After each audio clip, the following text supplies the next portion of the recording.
agree with Alan Greenspan. We ought to just eliminate the debt ceiling. Oh, absolutely. We do. The ability of almost every working American to access more credit than they should have been able to masked the underlying fact that lower and middle class incomes were not rising. That's not a tenable strategy. Isn't now the time to eliminate it? Oh, we've been a long time ago. Let's put aside terrorism. Let's talk only about our own homegrown animals that are patrolling America right now. So it goes down to the simplest thing. Be prepared, be vigilant.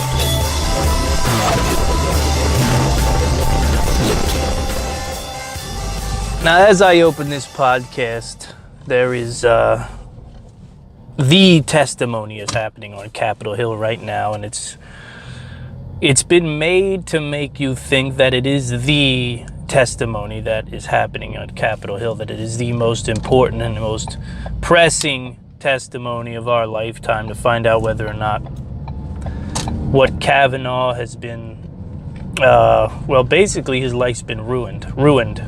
Ruination. I was thinking about ruination today while I was pumping gas, because I was surrounded by people who I looked at and I said, you know, you really got to be careful when you take ruined people and get too close to them. Because I know it's not popular to call people ruined, but there are most definitely toxic and ruined people in the world, and if you invite them into your world, you know what happens? Ruination. But unfortunately for Mr. Kavanaugh, it seems, and I don't know the guy, and I don't know what he did or what he didn't do, but it seems like his life is ruined, and was ruined long before any of these, anybody stepped up on the podium to really testify against him in any way, shape, or form. You know, the media ruined this guy, and this is a reoccurring theme, and it's particularly powerful in regards to men in the year 2018, because men are being put out to dry. They're being sacrificed on the altar of social justice, particularly white men, right? We're the sacrificial lamb of the 21st century because, well, I don't really know why. I mean, I know why. I know the sort of the illness and the sickness in some people's heads. I know that rather than challenge themselves and really look into the mirror and really sort of start to measure how they're failing and where they're failing and why they're failing in life, well, they'd rather sacrifice someone for their sins, right? And that's a pretty succinct way of looking at it, right? We'll sacrifice the white man for our sins, and that way he's done enough. He's got a pretty good resume anyway, so nobody's gonna cry over that spilled milk. And we've seen it, right? People so terrified and so broken up over the political agenda that they have sacrificed Brett Kavanaugh in a heartbeat. Number one, above all, because he's a conservative guy who has issues with abortion. That's what this whole thing comes down to. I promise you that. I promise you that. If you haven't heard the news, you find out that the lady, I don't know her name, and I don't care really, to be honest. I mean, if he did a bad thing, it's been way too long to do anything about it. I'm sorry. Okay? It's been way too long to do anything about it. So either it harmed you and you wanted to come out and tell the world that he's no good, or you're a political pawn in the game. All I know is this much. The big thing that people are scared about with Brett Kavanaugh is this idea that he's against abortion. And when you look into the backstory of Mrs. Frat Party, or I don't know her name, if you look into her background, you find out that she has done extensive work with treating people with mental illness using essentially an abortion drug. Conflict of interest, you think? I don't know. Listen, this is not my band. I don't like the band of politics because, well, it's as far from the truth as you can get, right? You can't believe anybody. You look at these people in their suits and their fake voices, and you're like, it's like watching evening news. Watching a politician talk is akin to watching evening news. You know you're watching a robot. But these things have lasting effects on the men of our society. Lasting effects on the men coming up in our society today who are trying to figure out what in the hell are we supposed to do. We got this toxic masculinity. We've got colleges now teaching the courses on toxic masculinity and how we eliminate it from our society, right? Because what does that mean? And once again, we find men under fire. We find white men under fire above all. You can't deny it. You can't deny it. There's no white supremacy here. It's just stating facts. But the truth is so it's so red hot. It's so white hot that people bristle at any thought of it, any bit of it. So I was thinking about a poem on ruination, and I'm going to talk about it. I'm going to write one. That's how those things come to life. They start with a main idea. And this idea of ruined people popped into my head, and how if you surround yourself with these ruined people, man, you will wind up ruined. And it's a cautionary tale. That's what it'll be. Welcome into the I Am Liberty show, folks. Yeah, I'm worked up. I'm always going to be worked up when I have two boys at home and I know what they're heading out into. You get worked up. You know, you just can't help it. You get worked up because you know it's either going to... What is the deal? What is the real breakdown? Who has the power? Who has the power, and what are they doing with it? You know, people in power never mix well. It's very rare that you find a person with power who can handle it, who can wrangle it, right? Who can really deal with the power. It takes some level of character, some semblance of a man or woman not to abuse power. Because it's natural. It's incredibly natural. And we're just watching an abuse of power. That's all we're watching. You know, we're watching an abuse of power. And the problem with this abuse of power is that it's ruining people. It is becoming the ruination of whole families. What do you think Brett Kavanaugh's family has to deal with? What do you think his wife has to deal with out there in the real world? What do you think his daughters have to deal with out there in the real world? And you could be the target of this ruination yourself. You definitely can. Because accusations or whatever else it is, he's a conservative, he supports Trump, all these things can cause the ruination of you. And that's a sign of a sick society, man. That's the sign of a democracy that is so divided. And I'll give Barack Obama this. You know, he's been taking claim lately that he's the guy, he's the reason behind this economic upturn, and he's the reason why everything's going so good all of a sudden, economically speaking. I don't know that I'd give him all that credit, but I'll definitely give him credit for the severed portions of our society. The division, the wedge that's in our society was... Man, he did a good job. He did a hell of a job creating this climate right here. He and his minions created this climate in our nation right now. You tell me one thing that Barack Obama did, and I don't want to harp on it because he's dead and gone, right? He's like the wicked witch, thank God. Unless he shows up in the UN, he's dead and gone. He's out there making his millions. He spent his whole 8 years on the campaign trail telling you how evil, rich, white people were. And now all he does is hang out with them and sign book deals with them for $70 million. He builds a castle with a wall around it, tells Trump he shouldn't build walls. It's lovely. It's hypocrisy at its finest. And that's why we're in the boat we're in now. That's why we're in the boat we're in now. But we're going to come out of it. Don't worry. People are juggling. They're juggling flaming torches right now. That's what's happening. We're going to get to a point where people cannot deny the truth anymore. We're going to get back to a point where men are willing to stand up for what they want and what they believe. And that's it. That's all it takes. But right now, they figured out a way to corner us. They figured out a way to put us in the corner and throw body shots and keep us in the corner and cut the ring off.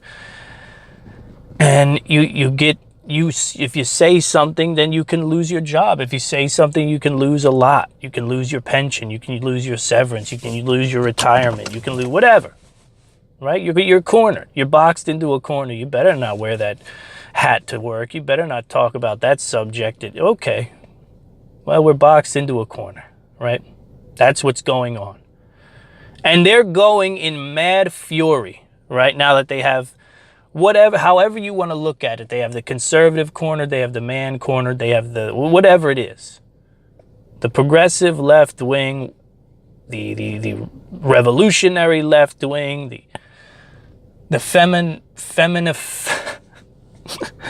whatever division it is that has seized some, essence of power, has everyone cornered, and they're going full clip, man. They got us in the corner and they're going full clip. And well,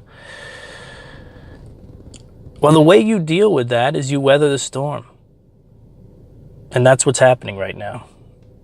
People are weathering the storm. They're taking notes. They're watching this thing fall apart, this crazy idea that we're going to just level people based off of accusations. Long before anyone gets a trial, their lives are going to be leveled and toppled. And it's going to come to an end. Because eventually they're going to tire. Just like Muhammad Ali and George Foreman. You're going to beat and beat and beat and beat, and then your arms are going to get tired, your forearms are going to get tired, and your shoulders are going to burn. And that's when the men stand up again. Right? That's when the men stand up again.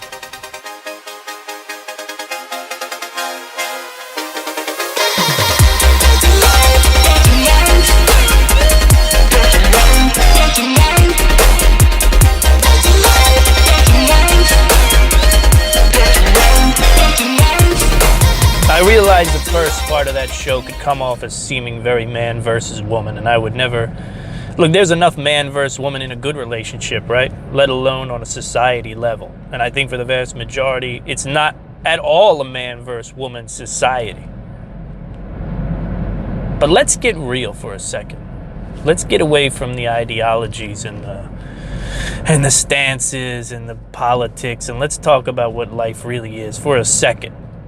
So you can understand how something like as monstrous as this, whatever we're living through right now, this accuser first sort of mentality can come to be.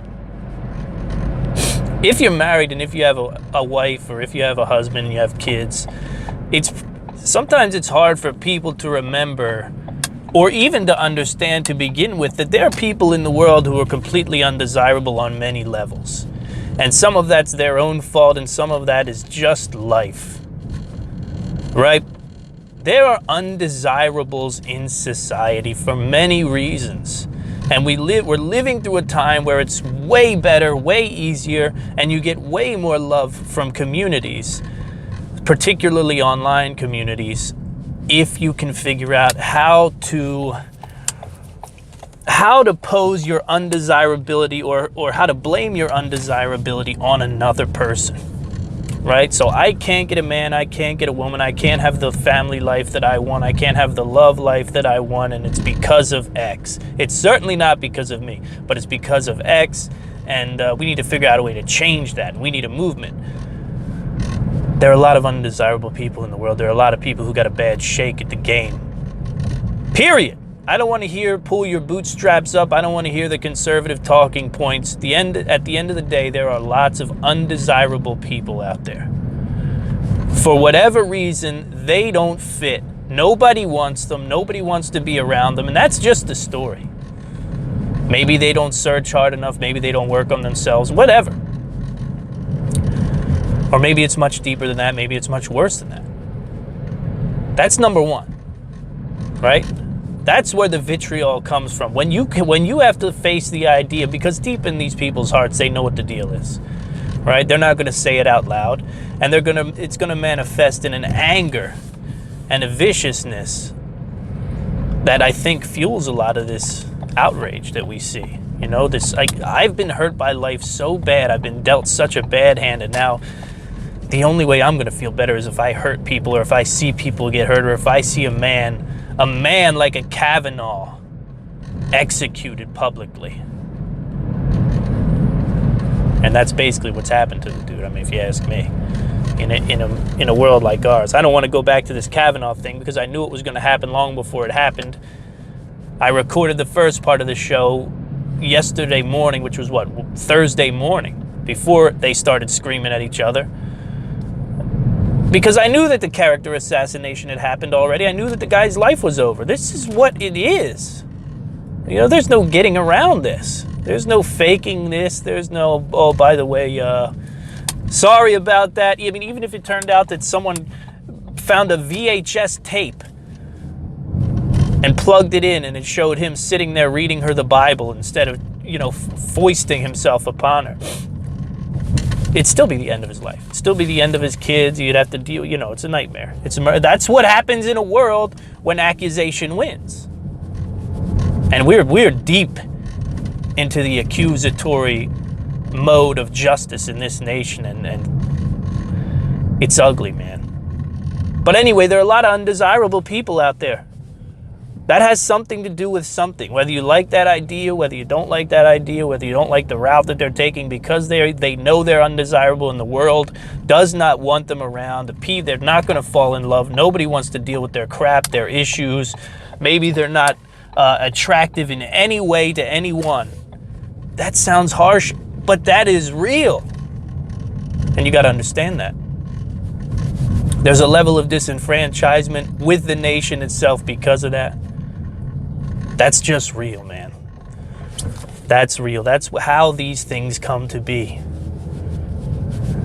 That's how these things come to be. And oh yeah, life is hard. Even for people who don't fall into category 1. Life is still a grind. And we are far too inundated with the fairy tale lives of others. It's a big problem. Social media fairy tale is making people insane. It's driving them teetotally insane because they're looking at something that's not even real on a daily basis. And if they're scrolling through Facebook, they're seeing what? They're seeing nothing but success on a consistent basis, and they're going, God, I can't even get a job. I can't even keep a job. I can't keep a girlfriend. I can't do anything. These guys are married. They've got 7 kids. They're making hundreds of thousands of dollars a year, and I can't even take my trash out. You want to know, I mean, it's one thing to get up here and bark about a problem. Bark about an attack on masculinity and on men, which is exactly what's happening in the nation today. But it's another thing to really sit down and try to figure it out. And to me, it all comes down to this idea of corrupt power struggles. The idea that groups find their way, they find a way to grab a little bit of power, and then they abuse it because it's hard not to. And people aren't that strong, you know, or people don't want to work to become that strong. A lot of people are much stronger than they think, but it takes work to dig that out. It's like mining, you know, it's like mining through bedrock. And you'll get there and you'll dig out a little bit of strength you didn't know you had, but it takes work. It takes work, but you got to understand, this is where these people come. You have to have a little sympathy for them. It's hard. It's very hard to have sympathy for evil monsters in society. But you have to understand why they're evil monsters. They're not just born evil monsters. They're manipulated by crazy parents who tell them that you know, society is unjust, maybe because they've been dealt a bad hand. How do you fix it? I don't know. I know of only one way that you can really start to fix that, and it's to bring those people into community. You have to have them a part of not a community of ruination, but a healthy community. And we as a society have to start to value things other than what we value today. And it's hard. It's evolutionary. It's really hard not to value beauty, not to value money, not to value strength, and to keep those things at that's basically the 1, 2, and 3 of it all, right? Evolution has taught us what? We need to value beauty, we need to value strength, and we need to value money. Because those things are the things that we want and the things that we need. But we've got to learn to value other things. Because, we can't break free of that. Or we can't see beyond that many people. And it's not as much about the shareholders seeing beyond it as it is the people who are not rich, who are not beautiful, who are not strong. They're the ones that have to see beyond it most. But it's so hard when you look around and that's all you see, right? I don't know, man. I do my best to kind of understand why people are vicious. Why people are vicious and why people can lick their lips at the death of another man, at the death of another woman. And I don't mean in the sense of an actual death. We're not there quite yet. Hang tight, though. If we continue down this path, there'll be people hanging from telephone poles. Oh, you don't think so? You don't think so? Well, that's how it goes, my friends. That's how it goes. You let enough people fall through the cracks, and sooner or later they'll be standing around telephone poles while people swing. Trust me. This is no new game. We've watched this. This was the whole story of the 20th century, man. This was the whole thing. The whole thing was, let's try a new game called communism. Let's try a new game called socialism. Let's try a new game called fascism. Right? Because democracy has left too many of us fall through the cracks. So we've got to figure out a new way, and we're going to do it. Fast forward 10, 15 years into that experiment, and that's what you had. You had the most sickening and disgusting display of human behavior in history. That's what the 20th century was. There was a lot of good. But we saw just a reduced form of the most evil a human can do. And we saw it in several places across the world, and they were all looking to account for the same type of person that is taking power today. And either you understand the plight of that person, because what's your other option? Think about it. If you're over there sitting on your high horse and you're thinking, this guy is being too nice and he's being too lighthearted about these losers in society who aren't getting their way and now they're being bad. What's the other alternative? Do you think Rush Limbaugh is going to cure them? Do you think that Sean Hannity's going to cure them? So these talk radio conservatives, you think that conservatives are going to cure them? Some rich old white guy's going to tell them how to live their life, and they're going to say, "Yeah, oh yes, that's right. This guy's got it." You think you're going to talk these people into doing the right thing? No. You've got to be way smarter, and you've got to engineer a society that works for everyone. Now, that doesn't mean that the people need to work for everyone, and the money has to go to everyone. But we've got to figure out something. Because once enough people stop playing the game, it's like Jordan Peterson said, they're going to flip the game board. And once the game board gets flipped, then all the left-wing progressive sort of revolutionaries, they get what they think they want. We get to call their bluff. We get to see how much of their revolutionary party they really want to partake in. And that's the gist of it, man. And trust me, it gets exponentially worse from there. So as men, what can you do? As men, one of the most important things you can do and should do is to find brotherhood and find community, both in your own neighborhood and amongst your peers. And I know that that's not always easy, and I know that there's not always a lot of time for that, and I know that sometimes you think, where are all these people in my community for me to go meet with and me to go hang with? Well, I can tell you right now, you can have a brotherhood and you can have a community of like-minded people where you can vent, where you can have a good time, where you can better your professional life even. And you can do that online. And you know, it's one of those things, you say it out loud and it's a little bit cringy, right? This idea that, oh, here we go, our human interactions are all going online. I'm not saying all of them, but we exist in a world that doesn't leave a lot of time for people. And you know what? Well, here's all you have to understand about that. Can you plan a giant, gung-ho, awesome weekend full of your best buds or full of the people that your peers, that type of thing, that you can go and have a good time one weekend out of the year? It's not really that hard to do, right? For most people, that's not really that hard to do. But what's better for you And what's better for those people and what's better for society on a whole is to be able to meet with people on a regular basis. Meet with your peers on a regular basis. Meet with your brotherhood on a regular basis. Even if that means doing it online. And I know this because for the last 3 months, I've been a part of a great group of guys, a small group of guys who meet on a monthly basis. And it is a lot more professional and, well, at the head of it. I can see it devolving into a little more of a... Anyhow, you can get a lot from an internet community. My show, the I Am Liberty show, when it's live on Prepper Broadcasting, I get anywhere from 10 to 20 live chat room voices that are there typing and doing their thing. And on Wednesdays, it's a great time to get with people, even though I'm not even talking to them. Merely chatting, merely exchanging short one-liners and jokes and updates on life, all the while I'm trying to podcast at the same time as well as catch up with these people. But these people are here every week.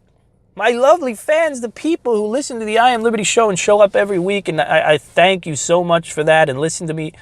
I don't know how we would do a chat room that gets much bigger than that, so I'm kind of happy where it is. You know, you get to a point where there's like 3 people having 3 different conversations in a chat room. The chat room it has limits.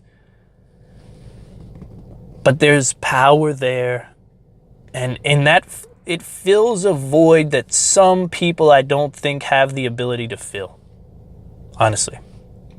It fills a void that some people don't have the ability to fill.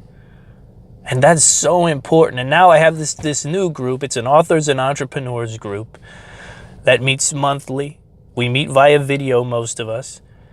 We see each other, we laugh, we talk, we find out what's going on with one another. And we're all connected in some way or another also outside of this meeting, right? Doing business together, on podcasting networks together. And listen, you may look at these things and you may think, well, better a bowling league, or better me being able to get out on a weekly basis. And you know what the problem is with getting out on a weekly basis is, and why I prefer what I'm doing to that? Because to me, my life energy and my time is precious. It is the most precious thing on the market. Period. Period. My life energy and my time is the most precious thing to me when it comes to decisions that I make on how my day is going to go, how my week's going to go, how my month's going to go. There is no dollar amount for me that is more valuable than my time. So when I could sit down with exactly the people I want to sit down with, talk about exactly the things that I want to talk about. You know, we don't meet together on our conversations, our monthly conversations, and have this conversation, which men tend to have when they don't know how to talk to each other. So what road did you take to get here? This is one of my I hate this. I hate when men get to a party that they don't want to be at with dudes that they don't want to be with, and they start talking about which roads they took to get to the party. Would you take 288? Would you take 150? I want to jump off the roof of the party. Take me home. There is nothing entertaining about me finding out how you drove your vehicle to get here. And this is what happens in social settings sometimes, you know, and also social settings, there are serious limitations to what you can achieve in a social setting. I don't want to go throw balls down a lane. It's not my thing. I don't want to meet at a bar and have drinks and you know, find out the worst things about the people that you like being around, because that's what happens at a bar in most cases, right? In most cases, you get one of those guys who gets a few too many in him. He starts talking about the fact that his, you know, wife cheated on him one time and he can't get over it. And then that's the end of your night. It's over. The fun is over. No, let's sit down. Let's talk about our success exclusively. Like, what's going on? What are you learning? What are you doing? What new things are you doing for your business and in your life to make life better? That's the community you want. Remember what I told you about ruination. Remember what I told you about ruination. So you may Look, we talked about men at the start of the show, and I'm talking to you about something that men need, and that is most definitely brotherhood. It is most definitely community. And you have to understand that there are new ways to go about this thing. That's the reality. There are new ways to go about this thing, and you might not like them, and you might wag your finger, and technology is taking over everything. Well, let me tell you something about that. So the hell what? There's nothing you can do about it. You can't stop technology. If you sit on your couch and be stubborn and be isolated, guess what? Technology's still taking over. You're right. Technology is taking over. And there is nothing any of us can do about it, aside from some sort of massive terrorist attack that destroys the grids all over the nation. You want to spearhead something idiotic like that, be my guest. That's the only way you're stopping technology, is if you stop the power source. But yeah, it's taken over. It's taken over. Now, you could sit in the dark corner of your house and wonder why you're miserable. Or you can use this extended power, this incredible superpower of technology, to link up with people who you need to be talking to, who make you feel better, who you make feel better, who push each other to be better. For so long, that's been what's made men great. Not through that channel, but like I said, that's what's made people great. Right? To be around iron and to sharpen on iron. This is a tough time, guys. Well, it's like the grapes of wrath. Right? It's always like the grapes of wrath. It's the best of times, it's the worst of times. I don't want to go into the Google thing. I read a crazy article on Natural News. A dire warning with a video that will blow your mind, and it's just this idea that, well, the whole context of the article was that the entire world should wage war on Google. And nobody wants to think about this, and I know it sounds crazy, but these tech kings, as I call them so affectionately, because that's what they are the new kings. They are no doubt the new kings of the world. And they will overtake the governments if they haven't already. They're going to control your life, and that's the reality. They're going to control your life, and to be honest with you, I don't know how to stop it. But we have to be aware of their power, and we have to be aware of alternatives. But they've also monopolized the market in such a way that alternatives have very little chance of surviving. And this may be a goal of mine in 2019, because right now Google has me wrapped up pretty tight. I'm not going to lie. I use Google Drive, I use Gmail, I use everything. I use it all. I've got an Android phone. I mean, I'm there. But there's no sign of government regulation. And I've got to imagine, when you watch the type of scenario that you watched unfold yesterday, when you watch the sort of weak-charactered individuals that exist in Congress, and you understand just how easy it would be if you had billions of dollars and you had this sort of lack of morality that I think some of these tech guys do, these leaders, or maybe it's just an ungodly sort of connection to profit and building the corporation. It's easy to figure out how you could line the pockets of one of these unscrupulous politicians and just take it all over. And take it all over at a speed that they could hardly even understand. Right? Most people don't even understand how deep the tentacles of Google go into their life. And most importantly, and this is what I'll leave you with, because for a year now at least I've been telling you, multiple income streams. I've been telling you there is a way to survive online and make money, whether it's freelance writing or freelancing in general or blogging or the whole thing. There are options out there. But what's most terrifying, and what we have to understand as we build lives like this, and I know several people who are building lives online, building businesses online that could change everything for them. That could take them away from the 9-to-5 grind and give them something new and something else and something better. I've watched this happen. I've watched this happen over the last month. Google has decided to tighten the vice on how they search. They've decided to manipulate the algorithm a little bit in regards to things like guns. And this vastly affects people's income and how they generate income on the internet. And the only reason is because that's a monopoly. So what am I getting at? Well, I'm tying everything back to the beginning of the show. And I'm telling you that there is a monopoly that exists that's going to hurt more people than you can ever imagine. And that's going to manipulate society more than you can ever imagine. And most importantly, is going to trample the First Amendment. And probably do some heavy work on the Second Amendment. So I ask myself, now that the Kavanaugh nightmare is past, now that the allegations and the accusations are over, I ask myself, just what the hell is my Congress doing?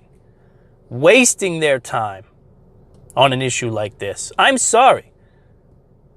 We've got bigger fish to fry. Don't you understand? Either the guy's good enough or not. Oh, and by the way, be very careful about what sort of a person you have to be a part of this government, to be a part of this Supreme Court, yada, yada, yada.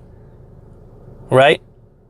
Because when you force people to be perfect, I can tell you right now, you wind up with liars. That's what you wind up with. But they fit right in Capitol Hill, right? So that's perfect. In other words, what are you looking for in a Supreme Court justice? What are you looking for? Are you looking for absolute and total perfection, which does not exist in a human being? Hey, wake up. Wake up. There are real threats in this world. I haven't heard anybody talk about how we're going to fix caravans of people coming across the border who are going to bring more death. Every week I read a story about these people who have been, well, he was deported 45 times, and what he wound up doing is he threw a little girl off a bridge in San Francisco. Whoops! Whoops! Oh, Google has control of every word that comes out of your mouth, and if you say the wrong word, you get banned from the modern day telephone lines. Whoops! Sorry. We were busy burying this old, rich, white judge. Sorry.